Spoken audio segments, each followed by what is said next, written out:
नमस्कार, स्वागत है आपका हमारी खास पेशकश में। मैं हूं आपके साथ श्वेता मिश्रा अवस्थी। बिहार की धरती चाणक्य काल से ही राजनीति की प्रयोगशाला रही है। चाणक्य ने इसी बिहार की धरती पर एक सामान्य से बालक को मगध का सम्राट बना दिया था। बिहार के डीएनए में राजनीति है। यही वजह है कि बिहार समय समय पर राजनीति के प्रयोग करता रहा है। वैसे ही अब नीतीश कुमार ने नया प्रयोग करके बीजेपी को गच्चा दिया है।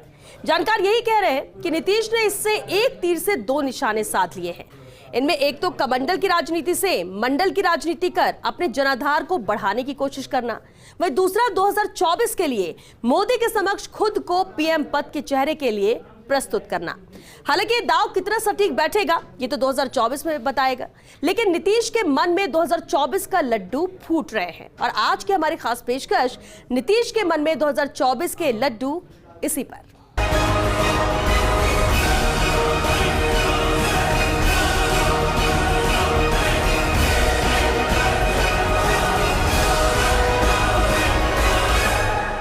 वैसे नीतीश पीएम के ख्वाब बुनकर विपक्ष की गाड़ी पर सवार हो लिए। बीजेपी से अलगाव कर धुआंधार दांव चल रहे हैं और सियासी गंगा को नई दिशा देने की कोशिश कर रहे हैं। बिहार की राजनीति में पलटी मारने वाले नेता के तौर पर प्रसिद्ध नीतीश कुमार क्या 2024 में विपक्ष के सामने प्रधानमंत्री के तौर पर खुद को प्रस्तुत कर रहे हैं? ये रिपोर्ट देखिए। 17 साल में 8वीं बार मुख्यमंत्री बन गए हैं नीतीश कुमार। 2000 से बार बार पाला बदलकर सत्ता पर कुंडली मारकर बैठे नीतीश कुमार ने एक बार फिर से पाला बदला है और इस बार नजर 2024 यानी दिल्ली के सिंहासन पर। इतना तो जरूर कर दीजिए ना कि 14 में जो आए 24 तक के आगे रह पाएंगे कि नहीं रह पाएंगे वह न समझ। शपथ ग्रहण होने के बाद नीतीश कुमार ने सबसे पहले बीजेपी से अलग होने के कारण बताए। इसमें पहला तो पार्टी कार्यकर्ताओं की मंशा और दूसरा भाजपा के दगा करने की परंपरा, तो तीसरा बीजेपी के कारण खुद का हो रहा नुकसान। श्रद्धेय अटल बिहारी वाजपेयी जी और उस समय जो हम सब लोग गए जौहर साहब के नेतृत्व में और कितना प्रेम करते थे और कितना मानते थे वो हम कभी भूल सकते हैं? उस समय की बात देखिए, उस समय की बात ही दूसरी है और बाद में जो कुछ भी हुआ है मैं आप समझ लीजिए। उस समय जो उन्होंने श्रद्धेय अटल जी का और उस समय के सब लोगों का जो प्रेम था उस चीज को हम कभी भूल सकते कितना अच्छा था। लेकिन बाद में फिर सुन तो लीजिए, अब बाद में फिर गए और इसके बाद जो कुछ भी होता रहा तो हमारे दल के लोगों को कुछ नहीं। एक आदमी को हम जिम्मा दे दिए और फिर उसी आदमी के बारे में सबसे पूछिए पार्टी के तरफ रहने के बजाय कहीं और दिमाग चले। नीतीश का कहना है कि बीजेपी से उनकी पार्टी को लगातार नुकसान हो रहा था और आंकड़े भी नीतीश की बात को सही कर रहे थे, क्योंकि 2015 में जेडीयू ने जहां 71 सीटें जीती थी और वोट प्रतिशत लगभग 60% था, लेकिन 2020 में विधानसभा में जब एनडीए के साथ जेडीयू लड़ी तो मात्र 43 विधायक रह गए, जबकि वोट फीसदी 12% रह गया। हालांकि आंकड़े नीतीश के पास 2 साल पहले भी थे, लेकिन नीतीश 2 साल से मुख्यमंत्री बने रहे। लेकिन अब 2024 के सपने की वजह से नीतीश विपक्ष के साथ चले गए और खुद को प्रधानमंत्री मटेरियल साबित करने की कोशिश कर रहे हैं। अब हम रहेंगे कि नहीं रहेंगे, क्या रहेंगे, उनको जो मन में आता है बोले, लेकिन इतना जान लीजिए कि 2014 में अब नहीं रहेंगे। नीतीश कुमार 2024 से पीएम पद की दावेदारी को लेकर भले ही अपने पत्ते ना खोल रहे हो, लेकिन जानकार कह रहे हैं कि वे खुद को इसका दावेदार मान चुके हैं। एक तिजारत बन गई है और जिन लोगों के लिए गुजरात से अदावत, मोदी से बगावत राजनीतिक तिजारत हो, वो इसी तरह के तमाम उलट पलट और उल्टा पलटी देखते हैं। लेकिन एक बात समझना चाहिए कि नरेंद्र मोदी जी के परिश्रम का परिणाम और तपस्या की ताकत इस तरह के पाखंडी प्रोग्रामों से ख़त्म होने वाली नहीं है, कमज़ोर होने वाली नहीं है। लेकिन अफसोस की बात है कि कुछ लोगों की ये आदत हो गई है और कुछ लोग बहुत खुश है। हमें लगता है कि खुशफहमी में किसी को कोई एतराज़ नहीं है, लेकिन गलत फहमी नहीं होनी चाहिए।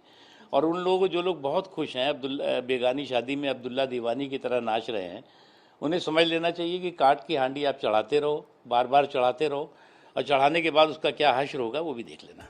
देश में आम चुनाव से पहले महागठबंधन की ओर से कभी ममता तो कभी मायावती या फिर कभी नीतीश तो कभी केजरीवाल जैसे चेहरे प्रोजेक्ट के तौर पर सामने आते रहे हैं। लेकिन जब चुनाव आते हैं तो नरेंद्र मोदी के सामने सब धरे रह जाते हैं और विपक्ष की एकता पूरी तरह से टूट जाती है। ऐसे में इस बार 2024 में ये प्रयोग कितना सफल होता है ये तो समय ही बताएगा। लेकिन जेडीयू के नेता हमेशा से नीतीश को प्रधानमंत्री मटेरियल बताते आ रहे हैं। 2019 के लोकसभा के चुनाव में आपको जरूरत थी, आप देश के प्रधानमंत्री बनने वाले थे, तो इसलिए कोई गड़बड़ नहीं हुई, इसलिए कि आपको वोट चाहिए था। और जैसे ही 2020 का विधानसभा का चुनाव आया, आपने षड्यंत्र किया, साजिश की और हमारे पार्टी के एक नेता को, जिसको मुख्यमंत्री जी ने खुद से राष्ट्रीय अध्यक्ष पद छोड़ के उस पर विश्वास करके उनको राष्ट्रीय अध्यक्ष बनाया था, उस आदमी को मुख्यमंत्री जी ने कहा कि इनसे बात कर लीजिएगा और उसको मिला लिए हम लोग के खिलाफ षड्यंत्र में, साजिश में। और साजिश करके कितने कैंडिडेट थे लोजपा के, उसमें जो भारतीय जनता पार्टी के नेता थे। मुख्यमंत्री जी ने साफ तौर पे कह दिया है, भाजपा के लोगों ने आज कहा कि सरकार बिहार की नहीं चलेगी और मुख्यमंत्री जी ने जो पलट में जो वार किया है वो मुख्यमंत्री जी ने कहा कि 24 में ही सरकार गिर जाएगी, दोबारा आने वाले लोग नहीं हैं। जो नीतीश कुमार जी ने आज बयान दिया इसमें सच्चाई है, जनता देख रही है और ये होकर के रहेगा। नीतीश कुमार की पार्टी के नेता हमेशा से कहते रहे हैं कि बीजेपी ने उनसे दगा किया है और गठबंधन उन्हीं की वजह से टूटा है। यानी इसमें जेडीयू की कोई गलती नहीं और वो दूध की धुली हुई है। आज क्या हो रहा है राष्ट्रीय जनतांत्रिक गठबंधन के नाम पर? भाई, राष्ट्रीय जनतांत्रिक गठबंधन में रहते हुए जनता दल यूनाइटेड अरुणाचल में 7 विधानसभा की सीट जीती, भारतीय जनता पार्टी के खिलाफ लड़के।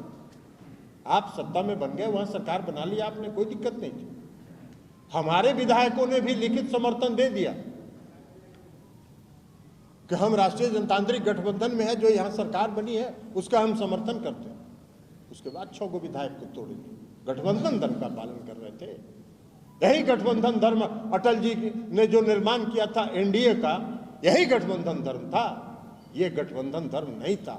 अटल जी, अडवाणी जी, जो जोशी जी के जमाने में राष्ट्रीय जनतांत्रिक गठबंधन के एक पार्टी से दूसरे पार्टी में कोई कहीं से ज्वाइनिंग नहीं कराता था, कोई दल बदल नहीं होता था। लेकिन बीजेपी कह रही है कि उसने कभी अपने सहयोगी दलों को दगा नहीं दिया, वे हमेशा अपने सहयोगियों के साथ काम करते रहे। जनता दल को तोड़ने की कोशिश हो रही थी। उदाहरण दिया जा रहा शिवसेना का। अरे शिवसेना हमारा सहयोगी दल थोड़ी ही था, वो तो वहाँ का सत्ताधारी दल था। आप तो हमारे सहयोगी दल थे। हमने सहयोगी दल रहते हुए कभी किसी पार्टी को तोड़ा नहीं। और जब वहाँ टूटी सरकार तो शिवसेना, जो कि हमारा सहयोगी दल नहीं था, उसको वो पार्टी टूटी जो है। आप तो हमारे सहयोगी दल थे और अगर आपको हम तोड़ भी देते मान लीजिए तो सरकार कैसे बनती? क्योंकि हम तो केवल 74 या 75 थे और सरकार बनाने के लिए 46 चाहिए था। तो पूरी जनता दल यू आती तभी ना कुछ हो सकता था, तो भी बहुमत नहीं होता। और देखिए बीजेपी ने आज तक कभी किसी को धोखा नहीं दिया। लेकिन फिलहाल तो खेमा बदलते ही नीतीश के तेवर कड़े हो गए। शपथ लेते ही नीतीश के बयानों से भविष्य के संकेत भी दिए जा रहे हैं। बिहार में सत्ता के उलटफेर के बहाने 2024 के चुनाव की पटकथा लिखी जाने लगी है। नीतीश के शपथ लेने के बाद जिस तेवर और अंदाज में बीजेपी और मोदी पर आक्रामक होने के साथ साथ विपक्ष को एकजुट करने की अपील की है, उससे भविष्य के सियासी संकेत साफ नजर आ रहे हैं। अगर आप पूछ लीजिए कि क्या सबकी स्थिति हुई है, किससे पूछिएगा, लेकिन फिर भी हम तो चाहते नहीं थे बनना। हम तो उस चुनाव के बाद नहीं बनना चाहते थे मुख्यमंत्री, लेकिन मुझ पर पूरा चारों तरफ से करके दबाव कि नहीं आप संभालिए, हम कर लिए। लेकिन बाद के दिनों में जो कुछ भी हो रहा था आप देख रहे थे ना, और पिछले 1.5-2 महीने से हम किससे बात कर रहे हैं आप लोगों से, क्या क्या किया गया है। तो जो कुछ भी किया गया है उसको ठीक नहीं लगता था, आप इसीलिए हम कह रहे हैं। तो अंत में हमारे पार्टी के लोगों में बहुत ज्यादा था, और उसके बाद उन लोगों ने जब बातचीत किया और सारे इन लोगों से पूरी बातचीत अंदरूनी हो गई और ये बात हुआ, तो कल ही हम लोगों का फैसला हो गया।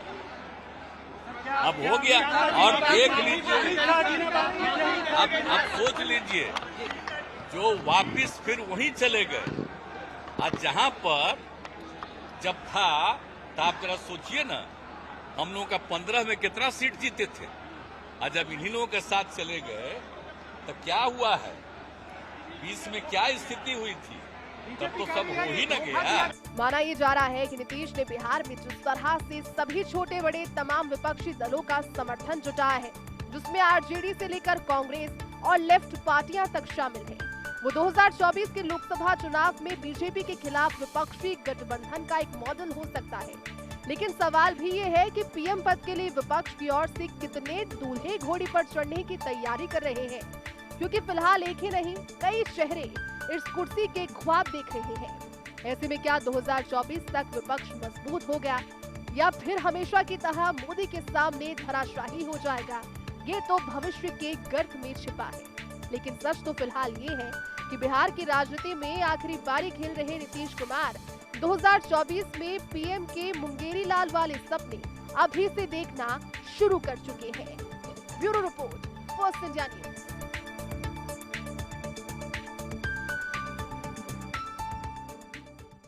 बिहार में एक बार फिर सरकार तो नीतीश की ही बन गई है, लेकिन शक्ल सूरत बदल गई है। कल तक बीजेपी के साथ सत्ता संभालने वाले नीतीश कुमार आज महागठबंधन के साथ जा चुके हैं और 8वीं बार बिहार के मुख्यमंत्री के रूप में शपथ ले ली है। वहीं तेजस्वी यादव ने डिप्टी सीएम के रूप में पद और गोपनीयता की शपथ ले ली। वहीं दूसरी ओर बीजेपी ने इस दिन को विश्वासघात दिवस के रूप में मनाया। कल तक सरकार में भागीदार बीजेपी के नेता अब जमकर हमला बोल रहे हैं। पार्टी के नेता पटना में बीजेपी के दफ्तर में धरने पर बैठे हैं, कह रहे हैं कि जिस नीतीश कुमार को 2017 में पलटी मारने पर तेजस्वी यादव पलटू चाचा कहने लगे थे, उन नीतीश कुमार के साथ डिप्टी सीएम बन गए तेजस्वी यादव अब फिर से चाचा कहना शुरू कर दिए हैं। सियासत में रंग बार बार कैसे बदले जाते हैं, ये पूरा देश बिहार से सीख रहा है। बिना बहुमत के कैसे सीएम बना जाता है, ये भी बिहार से ही दुनिया सीख रही है। लगातार 8 बार सीएम बनकर एकमात्र सीएम का टैग लिया जाता है, ये भी बिहार से ही सीखा जा रहा है, क्योंकि यहाँ की सियासत के रूप में एक रंग अनेक वाला खेल हमेशा खेला गया। कभी चाचा भतीजा तो कभी दोस्त दोस्त वाली राजनीति हमेशा से की गई। चाणक्य काल से ही बिहार की राजनीति की प्रयोगशाला रही है। ये वो धरती भी रही जहाँ पहले भी राज्य की पार्टी ने केंद्र की पार्टी को टक्कर दी है। यही वजह है कि एक बार फिर से कहीं इतिहास दोहरा तो नहीं दिया जाएगा। इन सभी संभावनाओं को लेकर चर्चा शुरू हो गई। खैर, इन सबके बीच सियासी चाचा भतीजे ने सरकार बना ली। भतीजे ने भी चाचा के गले लगने में जरा भी देर नहीं की। नीतीश बाबू ने लालू के सहारे सीएम की कुर्सी बचा ली है, लिहाजा बड़े बड़े दावों का दस्तूर भी निभा लिया गया। बीजेपी के साथ नीतीश बाबू के मनमुटाव की खबरें तो आ ही रही थी, लेकिन शपथ लेने के बाद इसके पीछे की वजह भी बता दी गई। तो इधर शपथ में राबड़ी देवी की खुशी भी जग जाहिर हो रही थी। बिहार भाग्यशाली है। अब बिहार के जनता के लिए बहुत अच्छा हुआ है। बहुत बिहार के जनता के हम धन्यवाद देते हैं, शुभकामना भी देते हैं, और सारे मीडिया के लोगों को मैं शुभकामना धन्यवाद देती हूँ कि बहुत अच्छा हुआ बिहार के जनता के लिए, बिहार के देश राज्य के लिए। बहुत खुश है, सब कोई खुश है, बिहार के जनता बहुत खुश है। आखिर ये खुशी जाहिर भी क्यों ना होती। नीतीश के एनडीए से रुखसती की खबरें जैसे ही लालू के घर पहुंची, तो 2017 से चारपाई पर बीमार व्यक्ति की तरह पड़े गठबंधन में मानो प्राण वर्षा हो गई, और कांग्रेस आरजेडी ने समर्थन देने में जरा भी देर नहीं लगाई। क्योंकि हमारी तो लड़ाई बेरोजगारी को लेकर के रही है। सदन से लेकर के आप सड़क तक देख लीजिए, हम लोगों ने बेरोजगारी के खिलाफ लड़ाई लड़ी, और आदरणीय मुख्यमंत्री जी का जो निर्णय रहा उससे हम लोगों को एक मौका मिला कि अब जनता के प्रति, नौजवानों के प्रति जो दुख दर्द है उसको दूर किया जाए। हमारी मुख्यमंत्री जी से चर्चा भी हुई है, रोजगार के लेकर के, नौकरी देने के लेकर के। जल्दी ही 1 महीने के अंदर ऐसा बम्पर बिहार में लोगों को रोजगार और नौकरियां मिलेंगी जो शायद ही किसी और राज्य में नहीं हुआ हो। खैर, शपथ की तस्वीरें तो सबने देखी, यहाँ चाचा आगे तो भतीजा पीछे पीछे। ऐसे में मानो दोनों की ताकत डबल हो गई, क्योंकि पहले दोनों के टारगेट अलग अलग थे, लेकिन अब दुश्मन एक। लेकिन सवाल अभी भी यही है कि क्या 2022 का ये महागठबंधन 2015 से अलग होगा, या फिर 2024 के आते आते ये भी धराशायी हो जाएगा, या फिर नीतीश के मन में जेडीयू के लिए शंका के बीज पनप जाएंगे, या फिर 2024 में और 2025 में सियासी समीकरण बदल जाएंगे, या फिर ये मान लिया जाए कि कुछ दिनों के बाद तेजस्वी को ज्यादा जिम्मेदारी देकर नीतीश दिल्ली के पिच पर खुलकर बैटिंग करने उतर जाएंगे। ये सब फिलहाल तो भविष्य में देखने वाली बात होगी, लेकिन सच तो यही है कि बिहार में नीतीश सबके है वाली बात एक बार फिर से सच हो गई। Bureau report, first India news. चलिए यहाँ रुकेंगे एक छोटे से ब्रेक के लिए, जल्द लौटेंगे इस ब्रेक के बाद।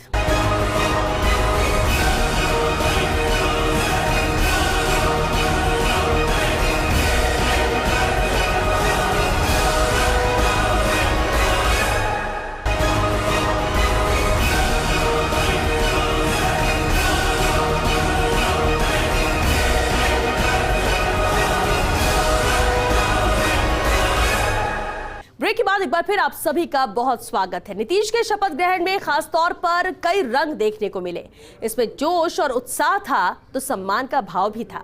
लालू यादव की मौजूदगी नहीं होने से कमी तो खली, लेकिन उनका पूरा परिवार छाया रहा। कुल मिलाकर नीतीश के शपथ ग्रहण के दौरान राजभवन के बाहर और अंदर 2024 के सपने देखने के दावे और वादे किए गए। तो क्या मान लिया जाए कि 2024 के लिए नीतीश ने गठबंधन तोड़ा और मौके का इंतजार किया? क्योंकि जानकार कह रहे हैं कि इस टूट की शुरुआत तो साल 2021 से ही हो गई थी। नीतीश बस 389 दिन से इस मौके में तब्दील करने का इंतजार कर रहे थे और खामोशी से पूरे खेल को देख रहे थे। ये रिपोर्ट भी देखिए। जिस वक्त नीतीश कुमार की लगातार केंद्र की बैठकों से दूरियां बन रही थी, उसी समय से नीतीश कुमार की बॉडी लैंग्वेज राजनीतिक पंडितों की ओर से पढ़ी जा रही थी, क्योंकि ठीक इसी वक्त दिल्ली में एनडीए गठबंधन में फूट और आरजेडी के साथ सियासी भविष्य की गणित को बैठाया जा रहा था। मतलब ये कि एक बार फिर से नीतीश गठबंधन को टाटा बाय बाय करके आरजेडी के साथ भविष्य की संभावनाएं खोज रहे थे। सोचने वाली ये बात है कि पूरे नॉर्दर्न इंडिया में अगर आप देखें, हिंदी पट्टी में देखें तो भाजपा का अब कोई अलायंस पार्टनर नहीं रहा। एक भी अलायंस पार्टनर भाजपा का नहीं है। और ये तो इतिहास बताता है कि भाजपा जहां रहती है, जिसके साथ रहती है, उसको खत्म करने में लगी रहती है। आप पंजाब देख लीजिए, आप महाराष्ट्र देख लीजिए, और जो बिहार में हो रहा था वो किसी से छुपा है क्या? हर एक लोगों को पता है कि क्या भाजपा की तैयारी थी। लेकिन जो देश में जो अराजकता का जो माहौल बन रहा है, जो सांप्रदायिक जिस प्रकार से फल फूल रही, जाहिर है नीतीश कुमार और बीजेपी की राहें अलग होने की स्क्रिप्ट एक सप्ताह या 1 महीने में तैयार नहीं हुई। बिहार विधानसभा चुनाव के रिजल्ट के बाद से ही नीतीश मौके की तलाश में थे, और जब एनडीए में शामिल वीआईपी के सभी 3 विधायकों को तोड़कर भाजपा ने जब अपनी पार्टी में मिला लिया, तब नीतीश कुमार और सजग हो गए।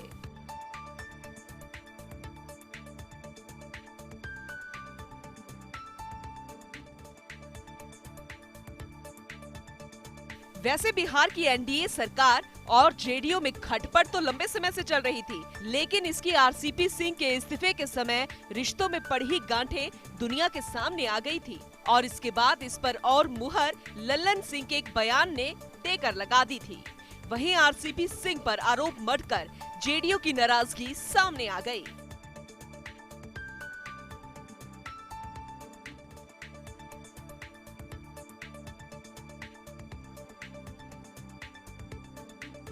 नीतीश समझ गए कि भाजपा अपनी सहयोगी पार्टी को भी नहीं छोड़ेगी।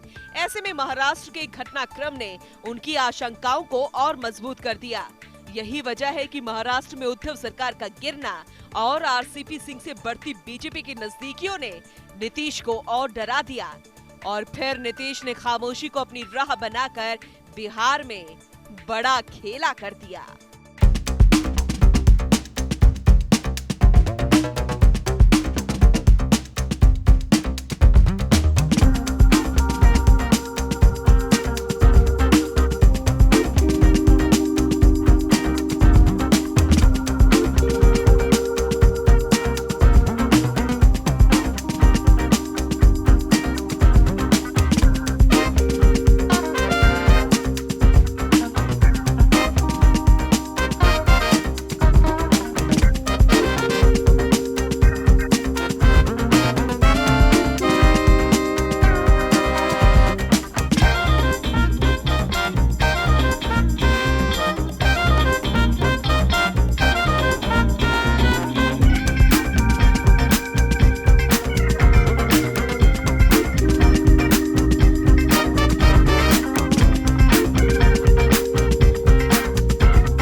ऐसे में भाजपा के नेता भी नाराजगी जाहिर कर रहे थे। आरजेडी से बढ़ती नीतीश की नजदीकी पर भाजपा नेता सवाल उठा रहे थे।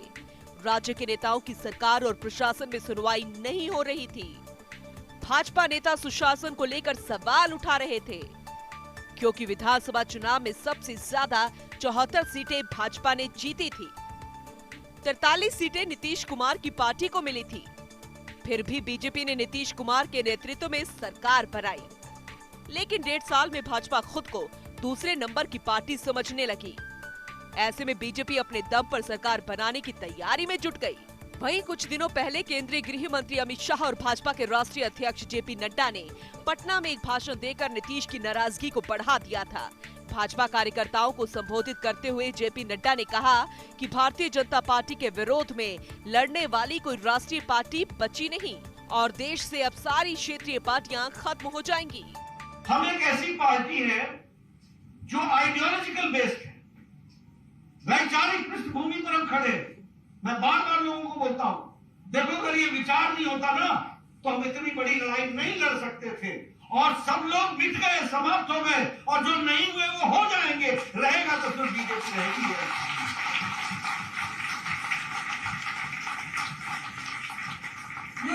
ये पागलपन है, ये विचार के लिए मदमस्ती है जिसके कारण हम लगे और लाखों लोग लगे। कुछ नहीं मिलता है, कुछ नहीं मिलेगा, तब भी लगे हुए। वहीं केंद्र में जदयू कोटे से 2 मंत्री बनाने के लिए नीतीश की बात भाजपा ने नहीं मानी। नीतीश के विरोधी जदयू के पूर्व राष्ट्रीय अध्यक्ष आरसीपी सिंह को केंद्र में अहमियत मिलने लगी। इससे नीतीश असहज हो गए और नीतीश ने आरसीपी सिंह को दोबारा राज्यसभा नहीं भेजा। वे चाहते थे कि आरसीपी सिंह को मोदी सरकार से हटा दिया जाए, लेकिन भाजपा ने राज्यसभा में आरसीपी की सदस्यता खत्म होने के बाद भी केंद्र में मंत्री बनाए रखा। ये बात नीतीश को ठीक नहीं लगी।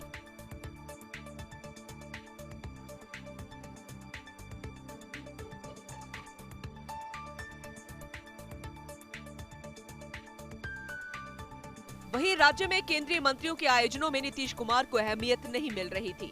यहाँ तक कि होर्डिंग में जदयू और नीतीश गायब होने लग गए। वहीं नीतीश विधानसभा अध्यक्ष विजय कुमार सिन्हा को भी पसंद नहीं कर रहे थे। वे दूसरा विधानसभा अध्यक्ष चाहते थे। 3 महीने पहले नीतीश कुमार विधानसभा में सीधे अध्यक्ष पर बरस पड़े थे, तो बिहार में बड़े लेवल पर आतंकी संगठनों के ट्रेनिंग कैंप की बात सामने आई। यहाँ पर बीजेपी के ही मंत्री और नेता विपक्ष की तरह सरकार पर ही हमला बोलने लग गए। इससे नीतीश कुमार असहज हो गए और भाजपा की बैठकों में उपस्थित न होकर दूर होने लग गए।